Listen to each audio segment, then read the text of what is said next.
Team India star player Virat Kohli class cricketer అని, ప్రపంచంలోని అత్యుత్తమ బ్యాటర్ అని ఆసీస్ మాజీ కెప్టెన్ రికీ పాంటింగ్ అన్నాడు. ఇటీవలి అతడి ఫామ్పై ఆందోళన వ్యక్తం చేశానని తెలిపాడు. ఇదే మాటను విరాట్ను అడిగినా అతడు కూడా అదే సమాధానం చెబుతాడని పేర్కొన్నాడు. అంతకుముందు వరుసగా సెంచరీలతో అదరకొట్టిన విరాట్ ఇప్పుడు ఆ స్థాయిలో ఆడలేకపోతున్నాడని అభిప్రాయం వ్యక్తం చేశాడు. ఇది ఏమాత్రమూ అతన్ని కించపరిచినట్లు కాదని తెలిపాడు.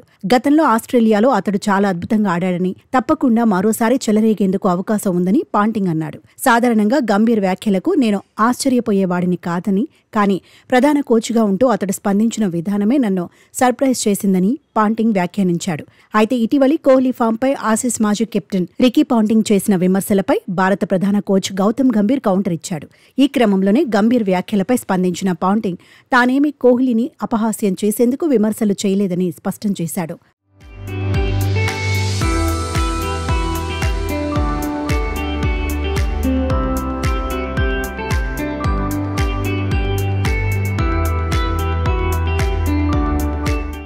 మరోవైపు విరాట్ కోహ్లీపై రికీ చేసిన వ్యాఖ్యలను ఆసీస్ మాజీ క్రికెటర్ షేన్ లీ కూడా తప్పుపట్టాడు.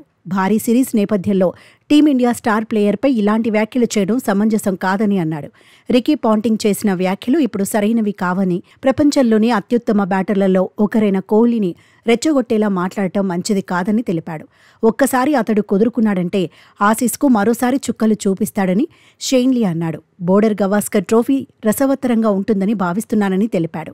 భారత్ ఏ, ఆసీస్ ఏ జట్ల మధ్య జరిగిన అనధికార టెస్టుల్లోని బాల్ ట్యాంపరింగ్ వివాదం వచ్చిందని అన్నాడు.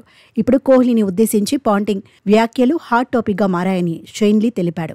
ఈ సమయంలో విరాట్ కోహ్లీపై రికీ పాంటింగ్ చేసిన వ్యాఖ్యలు సరైనవి కావని పేర్కొన్నాడు.